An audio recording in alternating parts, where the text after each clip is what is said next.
Oke, kembali lagi di channel saya. Makasih buat kalian yang sudah mengklik video ini ya. Kita tahu belakangan ini beredar video demo Indonesia Gelap dari mahasiswa ya. Dan beredar juga video dari Rocky Gerung yang turun langsung ke lokasi demo untuk memprovokator para pendemo ya kan. Dan ini membuat para netizen geram. Kita lihat ya gimana videonya. Let's go. Ya, Rocky Gerung langsung ya di lokasi demo.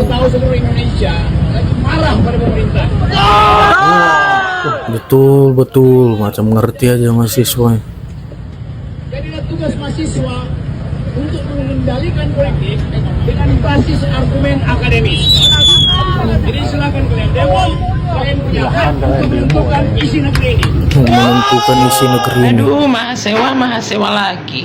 Coba kalian itu teriak-teriak atau demo-demo untuk undang-undang perampasan aset Ya, disuruh sahkan. betul, itu yang paling Berani penting. enggak? Jangan cuma masalah kayak gini kalian itu ke jalan keluar-keluar. Dan kalian juga tuh si Rocky Gerung yang selalu mengadu domba dan juga bikin gaduh masyarakat Indonesia. Ya ampun, gimana kalian itu mau maju? Gimana Indonesia ini mau sejahtera kalau kalian seperti ini? Cobalah kalian itu berpikir. Kalian kan orang cerdas, kalian kan anak kuliahan, kalian kan orang-orang yang berpendidikan. Cobalah gimana caranya kalian itu berlomba-lomba Indonesia itu bisa maju. Jangan hanya seperti ini kalian demo, giliran disuruh demo undang-undang perampasan aset kalian pada tidur semuanya. Betul. Akhirnya nongol juga nih adik-adik mahasiswa ini, anak-anak BEM ini muncul lagi. Kemarin gue cariin mau protes tentang Harvey Mois yang dihukum cuma 6,5 tahun penjara. Kemana kalian? Dananya baru cair ya dek ya. Adik-adik ini pesan kakak ya, kalau misalnya demo janganlah kau bakar-bakar apa itu sampai memblok jalan ya, jangan ya. Jangan sampai bikin sengsara masyarakat ya. Berjuang untuk menyampaikan aspirasi masyarakat tanpa bikin susah masyarakat itu lebih bagus. Nih kayak kakak ini mahasiswa tapi gunain sosial media untuk mengeluarkan aspirasi dari masyarakat. Kayak gitu, keluarkan critical thinking kalian, kritis kalian itu keluarin dari sosial media kayak gitu, ya kan? Sama aja kok kalian turun di jalan sama menyuarakan di sosial media itu sama aja, didengar nggak didengar juga. Tapi biasanya lebih maknyus kalau lewat sosial media. Terus kalau menyuarakan aspirasi melalui sosial media nggak perlu nasi bungkus, nggak perlu panas-panas, ya kan? Sebenarnya ada beberapa tuntutan mahasiswa ini yang gue setuju, termasuk perampasan aset untuk terpidana korupsi. Tetapi yang nomor 1 sampai nomor 6, aduh, nomor 1 dulu deh. Nomor 1 ini pemangkasan anggaran-anggaran yang nggak penting. Masa lu nggak setuju sih ada mahasiswa? Hah?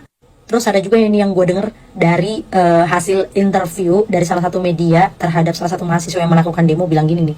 Ini kalau misalnya efisiensi anggaran ini dilakukan di Kementerian Pendidikan katanya ya, takutnya nanti ini bakal berdampak untuk kenaikan UKT uang sekolah. Menuntut juga kalau misalnya sekolah harus digratisin. Kalau sekolah SD, SMP, SMA mah gue setuju. Tapi kalau kuliah enggak, jangan digratisin. Ntar kalau misalnya digratisin kalian makin males lagi masuk kuliah, ya kan? Karena mikirnya udah gratis juga, nggak perlu gue mikirin duit orang tua gue sia-sia atau gimana, ya nggak? Apalagi tuntutannya tuh yang masalah tangkap dan adili Pak Jokowi. Aduh, kelihatan banget lu deh, kelihatan banget dari RW mana ya. Tapi gue heran di negara gue sendiri, ya. Cuman di negara gue nih, dikit-dikit demo, dikit-dikit mahasiswanya demo, apa aja semuanya di demo gitu. Ada kebijakan baru demo gitu, nggak ada gitu demonya tuh yang benar-benar apa yang Indonesia butuhkan. Gue juga nggak pernah lihat tuh di negara lain dikit-dikit demo mahasiswanya, terutama di Taiwan ini gue nggak pernah sama sekali ngelihat ya mahasiswanya turun ke jalan demo. Pada sibuk semuanya berkreasi, pada sibuk semuanya belajar, gak ada waktu buat demo. Soalnya mereka tuh pikirannya kayak gini, kalau mereka nggak belajar mereka nggak bakal dapat kesempatan kerja ya. Kalau mereka nggak belajar mereka nggak akan dapat masa depan yang baik. Itu di pikirannya tuh. Kenapa kalian nggak mengekspresikan diri kalian, protes kalian itu melalui sosial media? Gunakan dong sosial media, ya. Jangan kok teriak-teriak kayak gitu di jalan. Gunanya apa coba? Emang kalian didengar? Bakar-bakar ban kayak gitu, bikin onar, blok jalan. Emang kalian didengar? Kreasikan critical thinking kalian, gunakan ini teknologi gitu buat menyampaikan aspirasi kalian, aspirasi masyarakat, termasuk aspirasi-aspirasi orang-orang yang nunggangin kalian, Adik-adikku tersayang, ya kalau adik-adik pada merem begitu ya gelap deh ya. Nih, kalau merem begini mah emang gelap, kanan kiri depan belakang gelap, kagak bisa ngelihat apa-apa deh. Apalagi kalau merem sambil ngebayangin pacar kita selingkuh. Aduh, gelap kali duniaku ini ya. Makanya coba melek deh, melek begini, melek, melek. Cerah sekali hari ini. nggak ada gelap-gelapnya sama sekali, Dek. Lah kalau merem emang gelap, Dek. Melek gini, melek. Melek. Cerah sekali. Melek, Dek. Melek. Jangan merem. Gelap kalau merem emang. Ada yang menjadi sorotan tajam saat aksi gelap yang digelar oleh mahasiswa. Selama ini, Bapak Ibu semua, kita ketahui bahwa Mayor Teddy itu dianggap memiliki personal branding yang cukup bagus. Banyak dipuja-puji terutama oleh para emak-emak gitu ya. Tetapi dalam kenyataannya, teman-teman di aksi ini, mahasiswa memberikan catatan kritis terhadap sosok Mayor Teddy, di mana yang menjadi faktor penghambat dan juga sumber masalah dalam pemerintahannya Pak Prabowo. Dan tidak sedikit juga kemudian teman-teman saya juga yang bercerita kepada saya, di mana memang Mayor Teddy ini seolah-olah memiliki wewenang dan kuasa dalam pemerintahan Pak Prabowo. Semua yang hendak bertemu dengan Pak Presiden itu mengalami hambatan karena Mayor Teddy dan dinilai terlalu berlebihan. Dalam aksi Indonesia Gelap ini ada 5 tuntutan dari teman-teman mahasiswa. Salah satunya adalah kekecewaan terhadap efisiensi anggaran. Saya sepakat kok Pak Prabowo bahwa dengan efisiensi anggaran yang disampaikan itu, saya juga jujur kesal ya dengan melihat banyaknya pejabat publik yang tertawa senang-senang di atas penderitaan rakyat, jalan-jalan ke luar negeri, membawa keluarga, hura-hura dengan alasan adalah studi banding. Tapi kok makin kesini efisiensi yang disampaikan oleh Pak Prabowo itu makin gak rasional dan di luar nalar, semuanya dipangkas. Ini jadi tidak proporsional, Pak. Misalnya anggaran untuk lembaga KPK nih dipangkas, otomatis kan untuk biaya kampanye itu nggak ada, OTT KPK nggak ada, anggaran untuk penindakan KPK juga dikurangi. Nanti kinerja KPK menurun untuk pemberantasan korupsi seperti apa, Pak? Apakah akan dibiarkan tuh para koruptor yang menjadi bancakan-bancakan program itu? Anggaran pendidikan juga mengalami efisiensi. Padahal ini hal yang sangat krusial dan fundamental. Semuanya imbas untuk makan bergizi gratis, yang ternyata juga adalah tidak gratis. Kalau semuanya kena efisiensi, daya beli juga akan rendah, Pak. Semua orang udah nggak punya uang untuk beli apapun. Jadi kalau Pak Prabowo menyampaikan ini adalah untuk kepentingan rakyat mana yang sedang diperjuangkan oleh Bapak. Sementara nih Pak, di saat yang bersamaan DPR juga lagi ngebutuh beberapa pengesahan RUU yang menguntungkan kartel dan oligarki politik. Mahasiswa apa mahasiswa sih? Giliran masalah gini maka cepat banget turun. Berbondong-bondong turun ke jalan. Undang-undang perampasan aset yang gak diapa-apain sama DPR, mungkin sudah bulukan tuh di dalam laci. Kok diam aja? Kok gak ada yang turun? Kemana kalian? Kemana? Salam logika. Demo.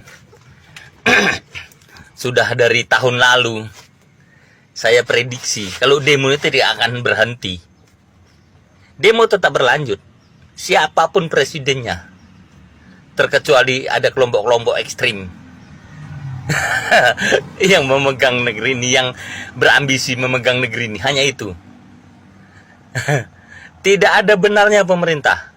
Begini mahasiswa, termasuk Rocky Gerung ya. Rocky Gerung ini pengamat politik, entah bayaran politik, ya kita nggak ngerti ya.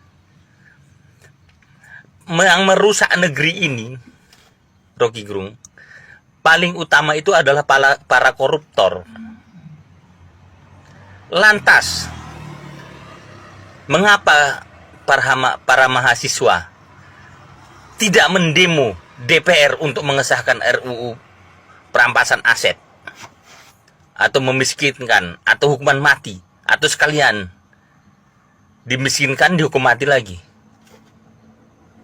Nah itu dulu yang Anda perbenahi, yang Anda tuntut ke pemerintah. Baru ini sangat menguntungkan koruptor pekerjaan Anda ini. Mengapa saya bilang sangat menguntungkan koruptor? Triliunan dikorupsi 6 tahun penjara, ratusan triliun.